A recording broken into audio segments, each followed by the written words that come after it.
Hello everybody, it's Star Raptor here, and I'm so glad you could join me back for another episode of This Week in Star Wars Canon. But if you are new to the show, welcome. What I do here every week is I break it all down for you guys. Everything new in the Star Wars universe that connects back to those movies that we all know and love. This could be anything such as the comics, the TV series, the novels, and the video games. The first of two things I want to talk about is Star Wars Canto Bight. This is the last thing coming out for Journey to Star Wars The Last Jedi. And this is all about the location called Canto Bight, which is on the planet Cantonica. And this is basically like Star Wars Las Vegas. This is where everybody goes from throughout the galaxy. They all talk about this place. It's like a paradise, and everybody goes there and gambles and just has a lot of fun. But this book is actually comprised of 4 novellas, which are a little bit longer than short stories. So the first one is called Rules of the Game. This is written by Saladin Ahmed, and this is about a tourist who's pretty gullible, and he gets involved with this criminal that uses him to get his own mission complete. Then we also have The Wine in Dreams. This is written by Mira Grant. This is about a wine sommelier who is basically this person that goes around the galaxy selling wine and bringing it from one culture to the other to make money that way. She ends up on Canto Bight and gets involved in a very dangerous deal. Then we have Hear Nothing, See Nothing, Say Nothing. This is written by Ray Carson, and this is all about this one masseuse who gets involved with this power play between these two higher ups in Canto Bight's government. And finally, we have The Ride, written by John Jackson Miller. One night, this guy loses all his money on this bet, and he has basically an entire night to get all the money back, or else he gets killed. And that is basically all the stories. And I actually have my review, spoiler free of course, on the channel right now, so make sure you check that out. So moving on into the next thing we have this week is Darth Vader number 9. This is part 3 of the Dying Light arc, and this is a very action-heavy issue. It is all about lightsaber duels, and that's what I love most about Star Wars. So getting into it, we have Jacasta Nu broke into the Jedi Temple. She had to get one last thing that is going to basically tell her where all the Force-sensitive children in the galaxy are, so she can hopefully put this school together and try to restart the Jedi Order.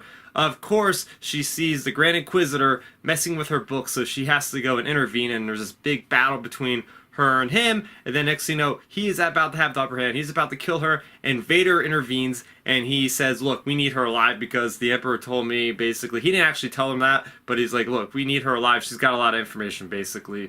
And this issue kind of transitions from there, and then it's Vader facing off against Jacasta Nu, and she kind of gets away, but, you know, he's still on her trail, and that's basically where this issue leaves off. So, moving into the things I enjoyed about this issue. First off, I love seeing Commander Fox. I like the exchange between him and Vader. Vader's basically goading him, saying, look, like, I know you're involved in Order 66, and Fox says, yeah, we killed all the Jedi, and he's like, well, you didn't actually finish your job because there is one out there, at least right now. Another thing I enjoyed was the interaction, of course, between the Inquisitor and Jacasta Nu. We get a little bit more backstory on why the Inquisitor ended up going with the dark side of the Force. He doesn't think he's a Sith, which is pretty cool because you don't want to have all these Sith running around, but he does say he is part of the dark side. He uses that power, that rage, to channel into him, and he was deprived of the books, which would have given him some solace from how he was basically kidnapped from the Jedi. He kind of condemns the Jedi for kidnapping him, basically, and then you have Jacasta Nu that says, look, I have a possession of a lot of knowledge. A lot of that knowledge, it's not ready for a lot of the kids, so that's why I couldn't show you. So there's actually like a little bit of motivations behind that duel, which is always making lightsaber duels that much better.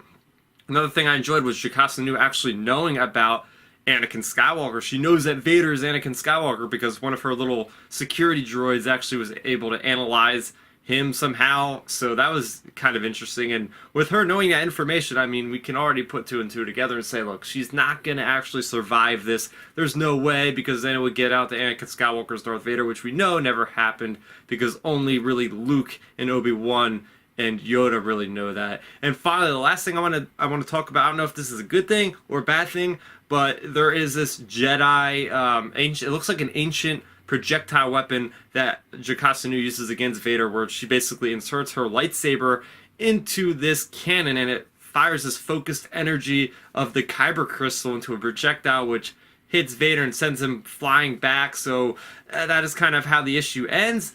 I don't know if it's really cool to see it in the comic, but thinking about it right now, it's like, Is that kind of breaking things out to be a little bit too comic booky for Star Wars? I don't really know, but yeah, I want to hear what you guys think about that. So let me know in that comment section below about what you thought of Canto Bight and what you think of the Darth Vader series so far. It's still my favorite comic series to date this year. So next week you guys can look forward to Star Wars number 40 as well as Star Wars Adventures number 5. And that is going to do it for me for Star Raptor for this week in Star Wars canon. Again, if you're new to the channel, please consider subscribing because I have tons of content that I upload all throughout the week, and I actually have uploaded finally my review for Star Wars Battlefront 2, so make sure you check that out. I'm Star Raptor. Thank you guys for watching, and may the Force be with you always. Thanks for checking out the video. Please hit that thumbs up symbol. It helps me know that I'm making content that you guys enjoy. And if you enjoyed this video, I also include 2 videos down below you guys should check out.